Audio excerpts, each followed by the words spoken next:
Craig Breslow won the Rafael Devers trade. That is not a popular opinion in Boston right now, but the numbers support it.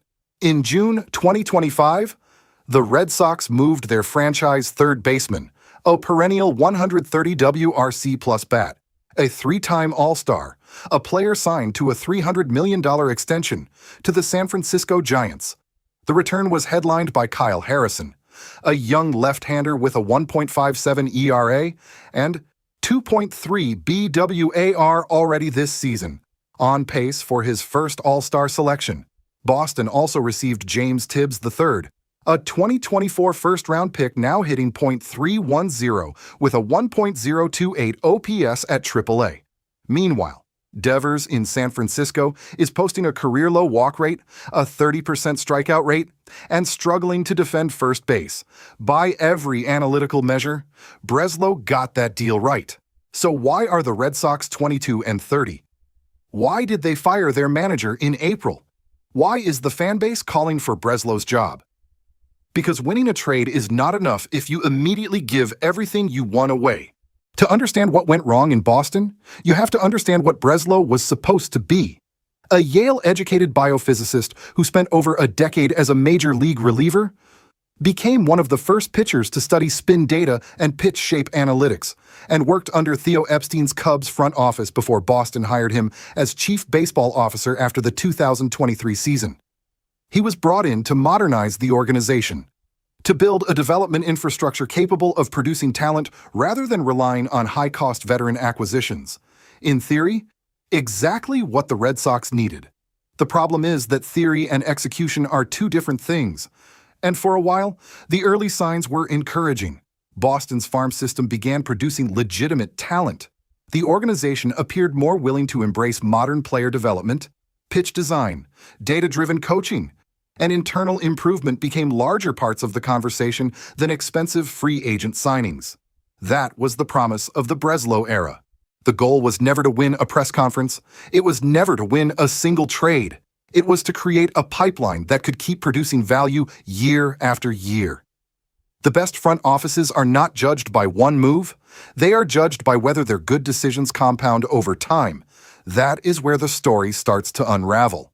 Breslow's first major move was trading Chris Sale to Atlanta for Vaughn Grissom. Sale then led the National League in wins, ERA, and strikeouts. Putting together a Cy Young caliber season, Grissom did not stick on the roster. His trade deadline acquisitions across 2 seasons combined for -0.7 BWAR. The players he added contributed almost nothing.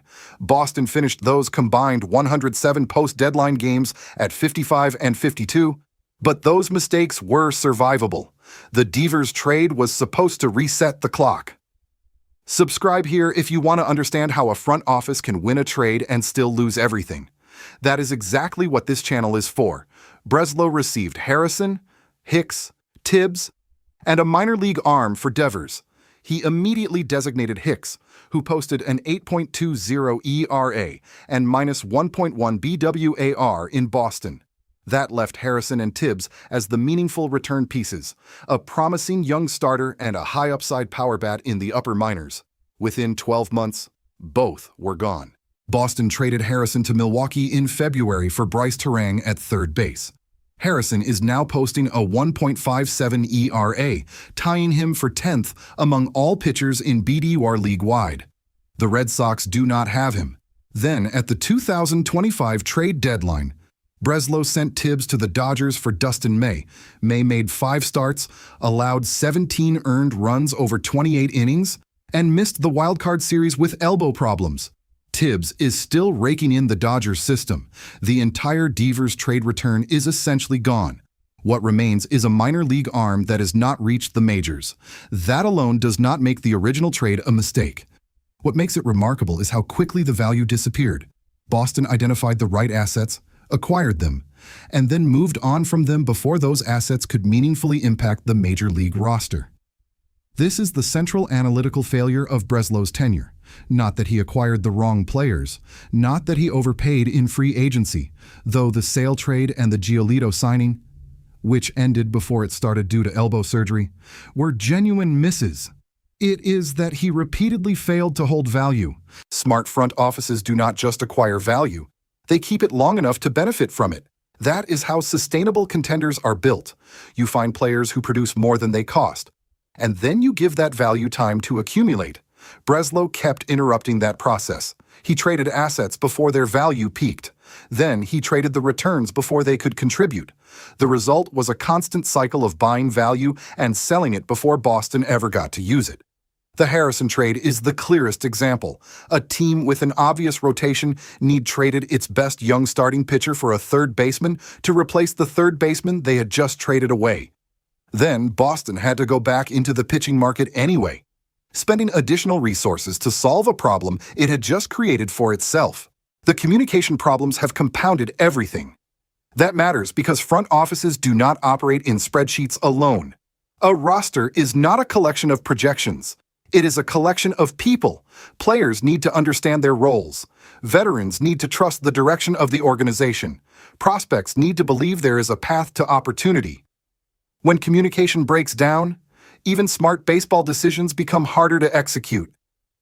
A move that makes sense analytically can still create problems if the people affected by it feel blindsided.